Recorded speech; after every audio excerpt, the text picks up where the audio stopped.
ఫిబ్రవరి 1 గంగులూరులో జరిగిన ఎన్కౌంటర్ బూటకము. ఈ మధ్యకాలము బూటకపు హత్యలు కేంద్ర ప్రభుత్వం చేస్తున్నది.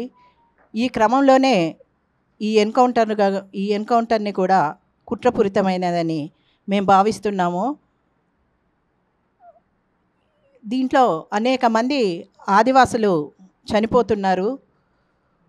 ఏ మావోయిస్టు రహితమని పేర్కొంటూ మావోయిస్టులను చంపేస్తామని ప్రకటిస్తున్నారో, కానీ దాంట్లో ఒక్కరు మావోయిస్ట్ అయితే అనేక మంది ఆదివాసులు ఉంటున్నారు.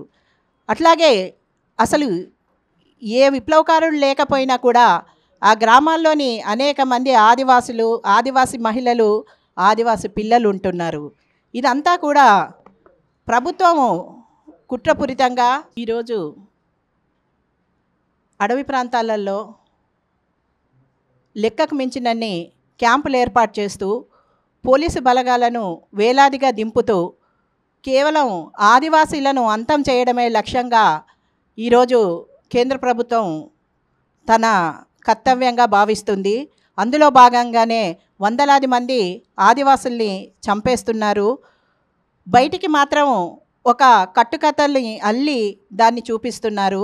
ప్రభుత్వాన్నే లెక్కలు తీయమని మేము అడుగుతున్నాము. మీరు చంపిన దాంట్లో ఎంతమంది ఆదివాసీలు ఉన్నారు, ఎంతమంది గిరిజనేతరులు ఉన్నారు, ముఖ్యంగా మీరు చెప్తున్న మావోయిస్టులు ఎంతమంది ఉన్నారు, ఇదంతా ఆ పేరున చంపుతున్నారు.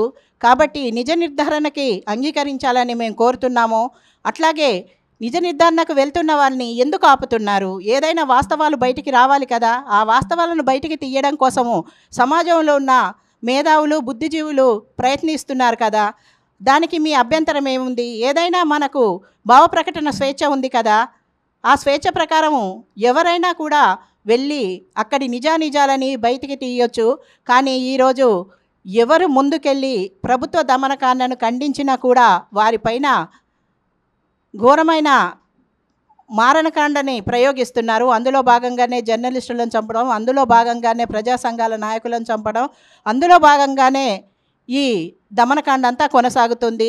వెంటనే ఆదివాసులపైన జరుగుతున్న ఈ అత్యాచారాన్ని ఆపాలని, ఈ పాశవిక మారణకాండను ఆపాలని మేము డిమాండ్ చేస్తున్నాం.